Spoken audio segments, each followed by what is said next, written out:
Welcome into A to Z Sports Prime Time on a Thursday night. Hope everybody's having a great evening so far.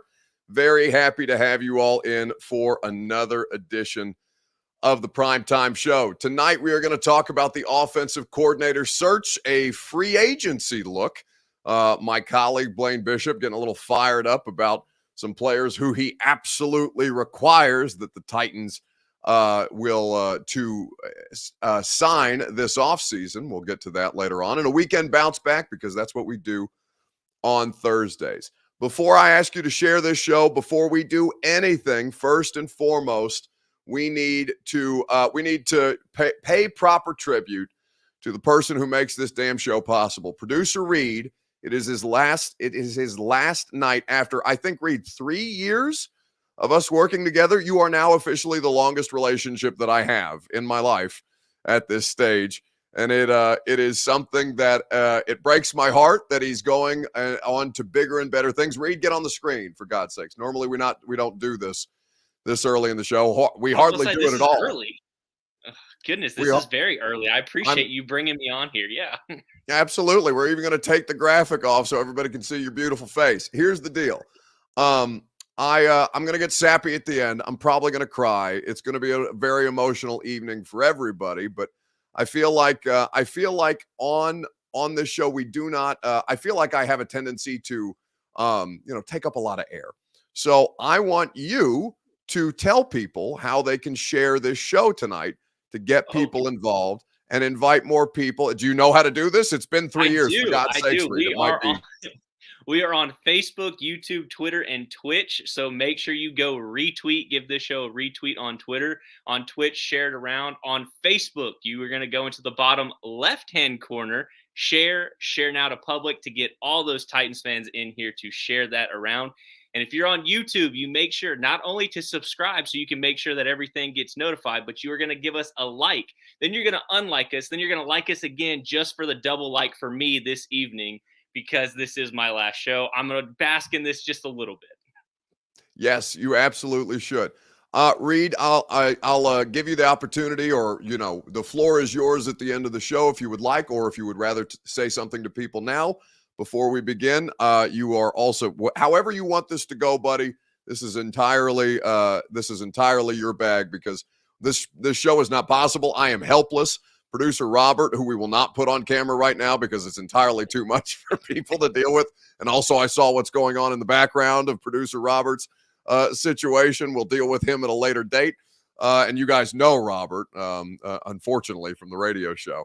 He is now going to be babysitting on the Primetime Show as well. So Reed, when do you want to have your moment in the sun? I'm going to get off camera whenever it is that you do this. So we can do this now, we can do this later. The choice is yours. You know what? I'm going to go full diva. This is how much I've learned from you. I'm going to do it at the end, so you have to bring me back on one more time.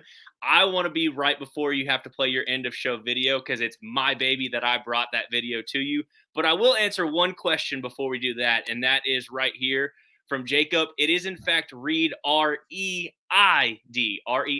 Reed. That is how you spell my name. So I appreciate you asking that, because I've seen so many commenters. But I love everything about it, whether it is spelled right or wrong. I know who you're talking about when you say Producer Reed.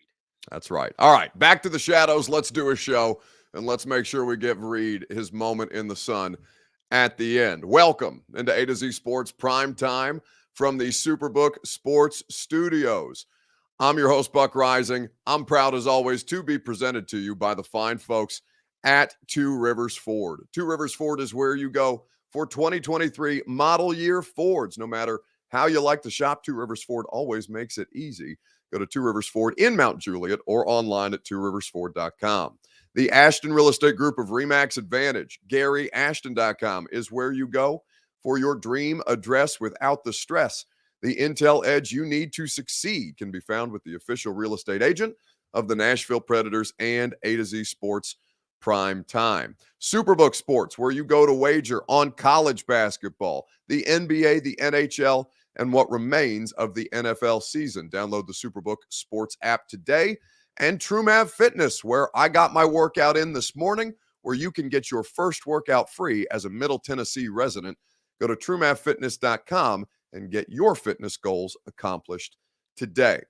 So as we start to see more dominoes fall with the situation for the offensive coordinators, we have seen Bill O'Brien hired. We have seen Frank Reich made the head coach of the Carolina Panthers, which means that he will be calling plays in Carolina and naming an offensive coordinator. That is now, as of today, 3 offensive coordinator jobs that are off the board out of the 13 that were open, including the 2 teams that fired head coaches and were going to hire another offensive coordinator under a new staff.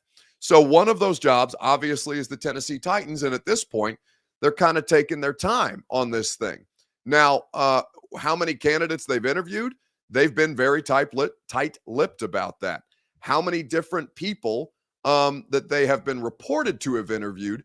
The number is only 3, and that was for the initial round. So easy to imagine that it was more than 3 people that made it through the final deal and now onto the second round of interviews, as most teams are at this stage. But as we talk about the circumstances for Tennessee, understand that the Patriots hired Bill O'Brien, the Jets hired Nathaniel Hackett, and now the Panthers have made Frank Reich their next head coach.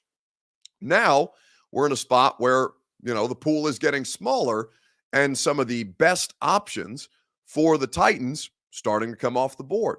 So we're going to start with your Two Rivers Ford take tonight on the show, as is the custom. Big deal, little deal, no deal. The Titans have not yet hired an offensive coordinator.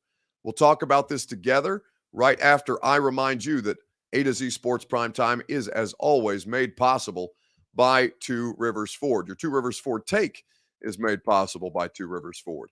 2023 model year Fords available right now at the dealership.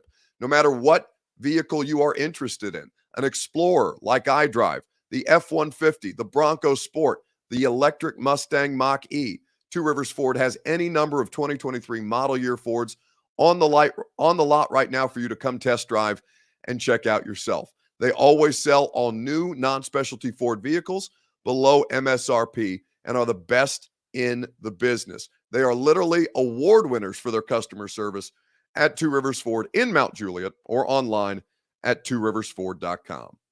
So, big deal, little deal, no deal. The Titans slow playing the offensive coordinator situation at this point. John Moreland says little deal. For Steven, it is no deal whatsoever. MB says they're tight-lipped. They've made their decision. It's Tim Kelly. I'll bet anyone. It would be in line with what Mike Vrabel has done the last couple of years, but I don't think you can necessarily predict it so easily. It's entirely possible that it ends up being Tim Kelly, who is, of course, the most notable internal candidate. But with the hirings today, obviously the pool immediately gets smaller. And the most recent one was Robert Saleh, the head coach of the New York Jets, hiring Nathaniel Hackett, the fired/disgraced former head coach of the Denver Broncos, and also the former offensive coordinator for the Green Bay Packers, and more importantly, Aaron Rodgers. Really excited about it. We casted a wide net, like we said we were going to. We interviewed, got well over 15 different candidates for this position. Went to college, went to different schemes, talked to different people. A lot of really, really, really good football coaches out there. But when it came back to a certain checklist that I was trying to go through, just checking boxes on what we were looking for with regards to this next offensive coordinator, just kept circling back to him. He checks every box that we were looking for. I'm not going to get in the details of it, but really, really excited about this and being able to get Nathaniel here.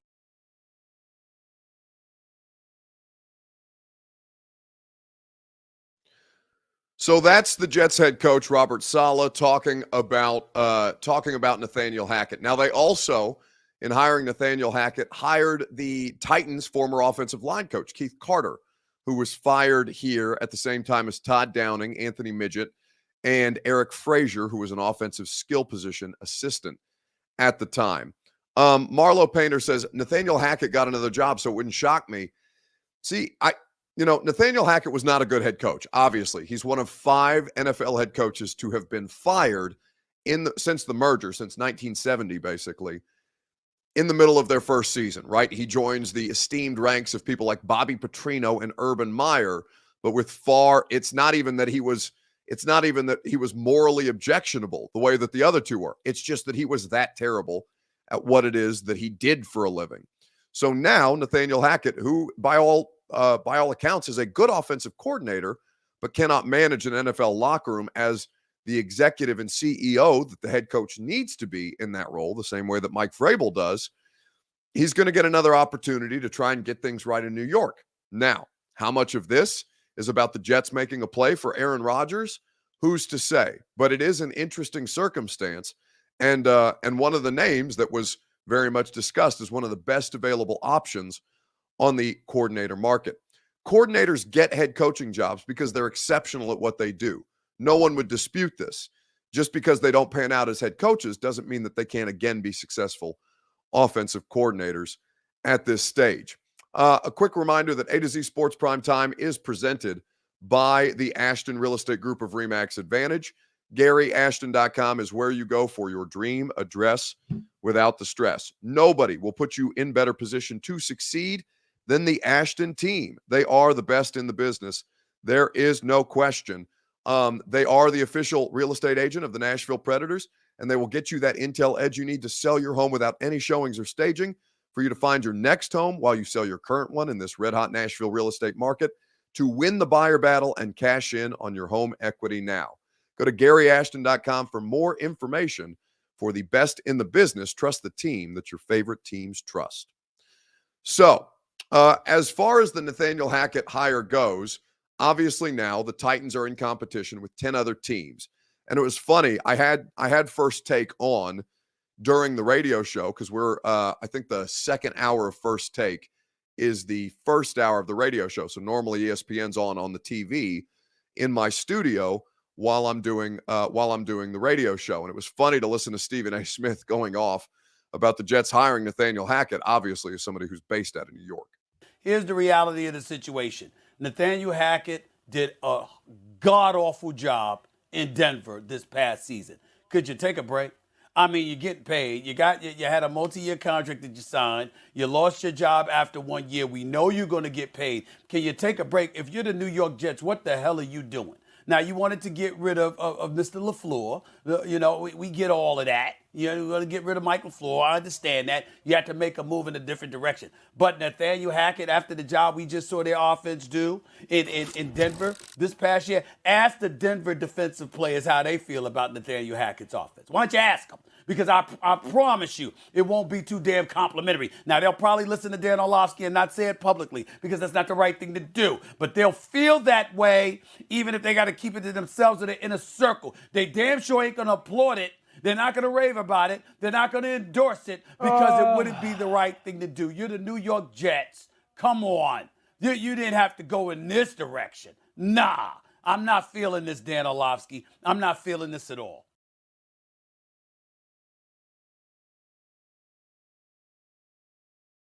Honestly, I just want an opportunity to play Stephen A. Smith clips as much as humanly possible on the primetime show. I don't really care what he thinks about the Jets hire. I think it's a good hire for the Jets, to be honest with you. I think Nathaniel Hackett's going to do a fine job there. It just makes me laugh to have that cartoon character anywhere around our show. So let's talk about something that Blaine Bishop was on about yesterday or earlier in the week on his radio show. Of course, the Blaine and Mickey show that comes on directly after my radio show on 104.5 The Zone. About free agents at this stage, and we're far away from that yet, although March will be upon us very, very shortly. And obviously the Titans have a great many needs to fill. The question that I'm going to ask you is this: should the Titans re-sign tight end Austin Hooper or look to replace him at this stage? Give me your comments on Facebook, on YouTube, on Twitter, and on Twitch. We will discuss at length together right after I remind you that Primetime is made possible by our friends at Superbook Sports. Superbook Sports is where you get in on all the action. They're the best in the business and will always make sure that you have the best odds boost and promo bets around. They'll match your first bet up to $1,000, win or lose. So download the Superbook app today. Go to superbook.com for terms and conditions. Gambling problem? Call the Tennessee Red Line, 1-800-889-9789. 789. It must be producer Reed's last show because Frank is already on the desk wanting to make sure that she wishes him a goodbye as well, since she's wrecked so many of our shows in years past.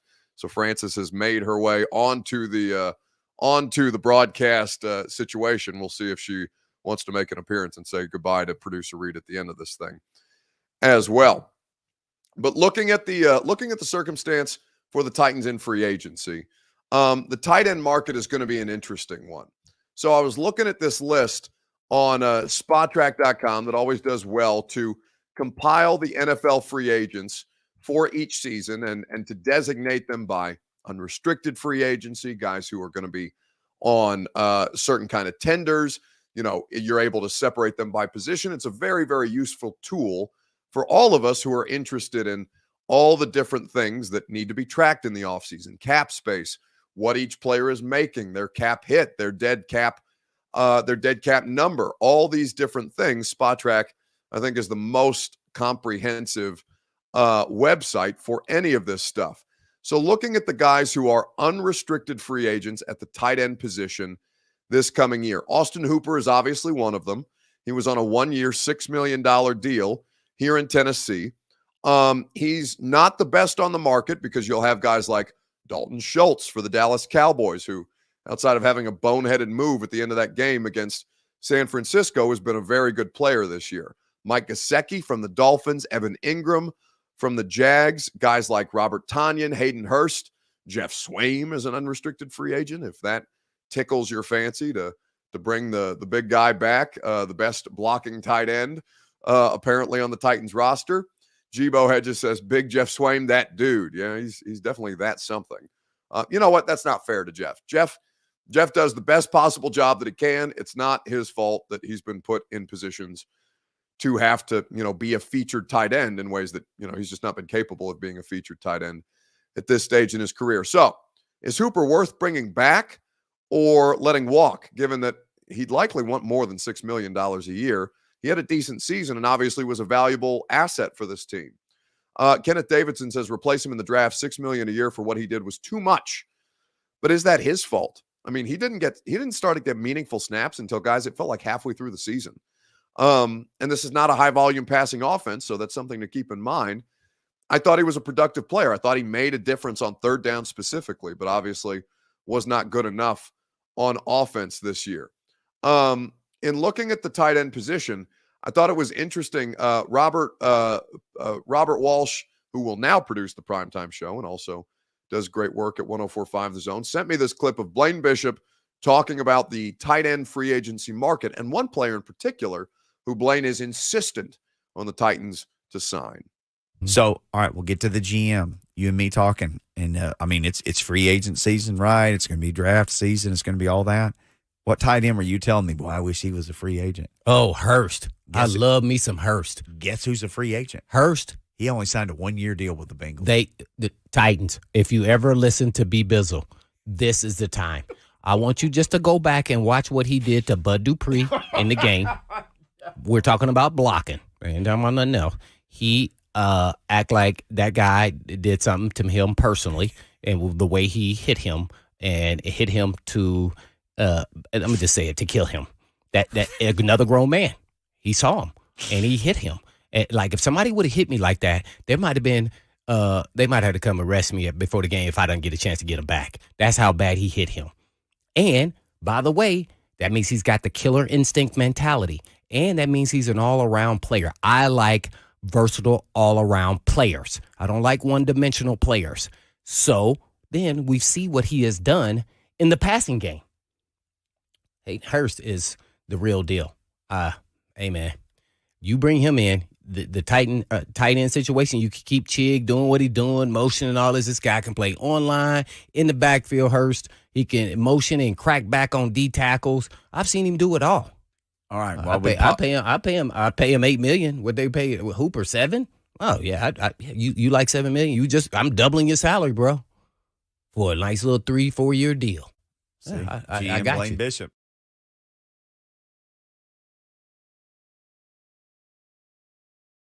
So Hayden Hurst has had a good season in Cincinnati this year, and obviously is going to be playing for an AFC championship this Sunday with the Bengals in Kansas City. Listen, Blaine is when Blaine gets going on football topics, Blaine is one of my favorite people to talk to about the sport, about players specifically, because he just, obviously he's got unique perspective, and Blaine is always brutally honest in that circumstance. I don't know whether Hayden Hurst is going to be down for a one-year deal. I don't know if the Titans are going to dip into free agency to sign a tight end to a multi-year deal. It's going to be interesting to see how they approach it, but obviously, Chig is not enough, and they've got draft needs all over the place that to spend a pick on a tight end this year, maybe in the later rounds, if you're going to replace one of them, as a blocking tight end, replace Swaim with a blocking tight end, maybe that's feasible, but you need a more complete player to play alongside Chig for as much two tight end sets as you like to run. So I think at this point, Hayden Hurst does make a lot of sense. It's just a matter of, the guy is coming off a successful season. He's just done a one-year deal. I imagine he's going to want a little more security. Are they going to be willing to give him that security? That's only a question that Rand Carthon and Mike Vrabel can answer as free agency approaches. All right, let's do a weekend bounce back and then wrap this bad boy up for the week, and then we'll turn it over to producer Reed at the end of the show. I hope he's prepared his I don't even know what they would be called. It's not an outgoing statement. His final remarks, for lack of a better term. And we will do so right after you guys tell me who needs to bounce back most in sports this weekend. Facebook, YouTube, Twitter, and Twitch is where you do so. Give me your response, and I'll give you mine momentarily right after I tell you that A to Z Sports Primetime is presented by TrueMav Fitness. It is one of the best workouts that you will have. I thoroughly enjoy the experience. They have helped me drop over 40 pounds in the last couple of months since I've started to go to TrueMav classes. They have classes. If you're not a group class person, they have personal training. If you're not about either of those, they have an open gym, and their membership options will allow you to choose and customize whatever makes the most sense for your schedule and your budget. TrueMav Fitness, your first workout is free as a Middle Tennessee resident. Just go to TrueMavFitness.com and sign up today. So who needs to bounce back most in sports this week? We've got conference championship weekend coming. It's going to be an interesting one. Marlo Painter says the Memphis Grizzlies. Man, just a brutal 2-point loss to the Golden State Warriors last night. Steph Curry gets ejected. Jordan Poole makes the final shot after Ja has an incredible dish to I can't remember who he got the pass to late in the game to tie the game up for the putback dunk, but it was a really, really impressive play. Grizzlies had some sloppiness at the end of the game that cost them, but yeah, Grizz have now lost, 4 in a row after winning 11 straight. They could do well to kind of to have a little bit more. I hesitate to say discipline, but there has been some sloppiness late in the games that have cost them, unfortunately for them.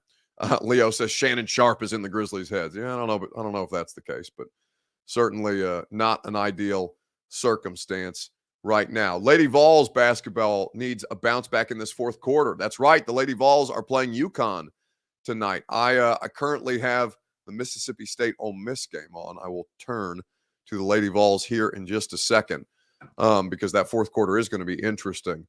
Mojo is apparently rooting for the Huskies. That's no good. My Indiana Hoosiers are playing Ohio State tonight on the Big Ten Network as well, but that is of little importance to you guys. Reed has a different bounce back candidate in here for me, so I'm going to have two. First and foremost, Bethune-Cookman, who set out to hire Ed Reed, went through the contract negotiations, ultimately did not ratify the terms of his contract, and Ed Reed was led to believe that he would be getting certain things that Bethune-Cookman could not deliver on their promises. And obviously, Ed Reed has been very, very vocal on social media about the circumstance that led him to not have his first head coaching opportunity in college football. I spoke with over half a dozen students at Bethune-Cookman, and they all said Ed Reed not getting that job isn't the focus of their protest, but it was the spark. It's what pushed them to finally speak out. Now, a lot of them would not let their faces be shown on camera for fear of backlash by the school, and they explained that is actually what kept them from speaking out in the past. what started off as my dream school turned into something that's far less than what I thought. Students at Bethune-Cookman complained of rats in the dorms, no hot water. Several said they leave the windows open in their rooms year-round because there's no AC. The biggest complaint we heard was about mold. Students sent picture after picture to serve as examples. I was in the room probably 3 days before I started experiencing symptoms. This student told us the mold in her dorm agitated her asthma so badly she wound up in the hospital. She came back with a doctor's note saying she couldn't stay in a dorm with mold. The students say they pay $30,000 a year in tuition at this private HBCU. We're constantly pouring money into this institution and it's not being poured back into us. We're not seeing change and they just keep giving us false promises. Hall of Famer Ed Reed said he wanted to improve conditions at the school. Shortly after he spoke out about those conditions, the school announced it wouldn't be hiring the football coach after all. The school explained in a statement, quote, "We have determined that it is in the best interest of our university athletics program and football student athletes to reopen the search for the coach," adding the school is mindful of the qualities and attributes that must be exhibited by our institutional personnel. Students felt like now it's their turn to speak out. The goal is to make change. What do you want to change? Everything about this campus. The students said they want change and they want a new board of trustees. I reached out to Bethune-Cookman University for a response to the protest and to some of the allegations made by those students, and I am still waiting to hear back. In Daytona, Marie Edinger, Fox 35 News.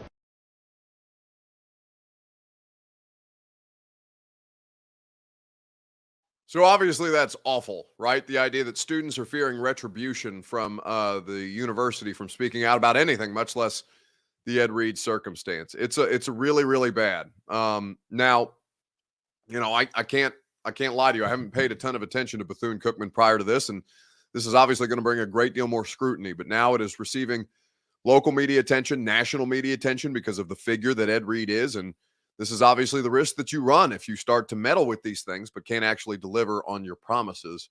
Bethune-Cookman certainly needs a bounce back. But my real bounce back is me.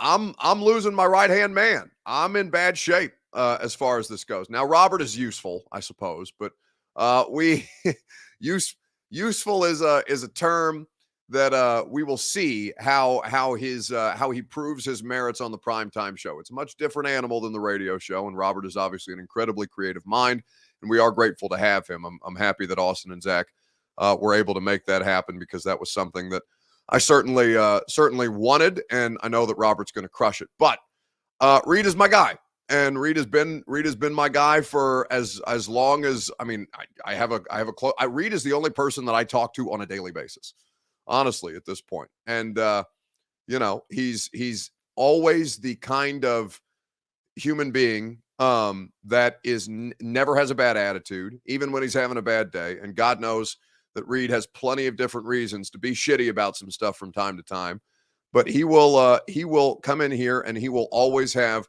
the kind of demeanor that really kind of helps me at the end of a day when 8 o'clock is not necessarily, you know, the time that I want to be kicking my workday back up sometimes. Reed always finds ways to put a smile on my face and to make sure that we have a productive show each and every time. He works as hard as anybody I know, and it's something for me that I certainly could not have. The primetime show would not be anywhere close to as big a success as it has been. What success we've been able to have, and certainly that's been a product of Reed's hard work as much as anything. He doesn't get the spotlight the way that, you know, you guys have to deal with me on camera so much throughout the course of the last couple of years, but certainly I'm in need of a bounce back because nobody has done as much for me in any capacity of my life as Reed has. I don't say shit like this to him often because this is not really what I do, but it's the last show that we have with Reed. I'm not going to be the one that ends this show tonight. In fact, I'm going to remove myself from the camera because now I'm embarrassed that I've spilled my guts about how much I love this dude, and I'm going to give the floor to Reed to close out his final primetime show. Buddy, the floor is yours. Thank you guys as always. Stick around because I know Reed wants to express his appreciation to you guys the way that, you know, I know that we all appreciate him. So make sure that you show him the same amount of love as you always do. And we know that he's going to kill it in his next stop. All right. I'm out of here. Go ahead, Reed. Thank you so much, Buck, for those kind words. This is an incredible opportunity. Thank you for letting me have this moment to speak here. Working with you these past 3 years, as we've talked about, has been an incredible. I've learned the most, absolutely the most that I ever could. This opportunity doesn't come to very many people, so I definitely am very grateful for it. When I first started, many of you know I am a cancer survivor. So when I first started, I just wanted a job that I didn't have to go into an office. And I never knew that it would impact my life the way that it has. I can't thank Austin Stanley and Zach Bingham enough for giving me the opportunity to work at A to Z Sports. It is absolutely incredible opportunity. When they first put me on with Buck, I didn't know what to expect. Little did I know that little diva would be my best friend later on down the road. So I appreciate everything, all the opportunities Buck has given me, and everything he has meant to me. I move on in a business decision for me and what's personally best, but I will absolutely be around. I'll be in the comments. Like I talked to producer Robert already. Y'all are in great hands with him. I'm very confident, and he's already said he will make sure to put my comments up there. So I'll make sure to get Buck riled up so we can get him going again. But it's absolutely been the time of my life working with Buck and working with Austin and Zach. So I can't say thank you enough. You all as the chat and you all as the audience, I cannot thank y'all enough for letting me steal and produce with Buck and trying to keep him on track, but we know that doesn't really happen. So I appreciate that. You guys make this show, as he has said all the time. Without you guys, we don't get to do what we love. So absolutely incredible job by you all. I will miss you all most of all, but now I'm going to be a part of you mob. I'm absolutely looking forward to it. It's going to be the time of my life. So we're on to bigger and better things. Hopefully, we will see what the future holds. But I will tease exactly what Tom Brady did. Tom Brady said he was done. He was retired, right? But we don't know. There's something that could happen. Who knows what the future may hold? Maybe I come out of retirement. Maybe I sail off into the sunset. But any which way, I will leave you with these parting words, and that is always to stay blessed and give out blessings in the world. Are you surprised to hear that? Certainly not. The first year we took it to the limit. And I was in Miami with my new beach house. Well, it was a couple minutes from the beach. It's been 20 years since then. We haven't been too strong in the last few years. Oh, we've been strong. We're just playing by the rules. You can't have a newcomer come in and steal a show.